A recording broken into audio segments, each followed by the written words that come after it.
Badan Penanggulangan Bencana Daerah Kabupaten Nagan Raya menghimbau masyarakat untuk tidak melakukan aktivitas yang dapat mengakibatkan kebakaran lahan. Hal ini mengingat kawasan itu saat ini sedang kemarau sehingga sangat rentan terjadinya kebakaran hutan dan lahan. Memasuki musim kemarau seperti saat ini, Badan Penanggulangan Bencana Daerah atau BPBD Nagan Raya mengimbau masyarakat untuk tidak melakukan aktivitas yang dapat mengakibatkan kebakaran lahan, seperti tidak menyalakan api di kebun atau aktivitas lain yang dapat memicu terjadinya kebakaran.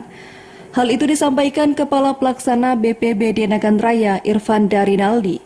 Menurutnya saat ini sangat rentan terjadinya kebakaran karena kekeringan akibat kemarau serta cuaca panas yang melanda kawasan itu. Menurutnya saat ini pihaknya masih memantau sejumlah titik api di daerah tersebut.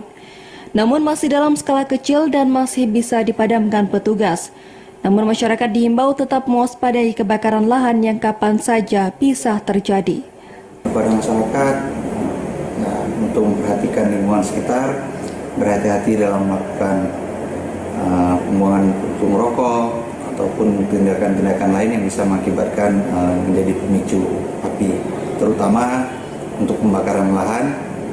Kalau bisa kita hindari dulu. BPBD setempat juga menambahkan saat ini pihaknya telah menyiapkan petugas dan alat jika sewaktu-waktu terjadinya kebakaran hutan dan lahan di wilayah itu. Dari Nagan Raya, Aziz Saputra, TVRI melaporkan.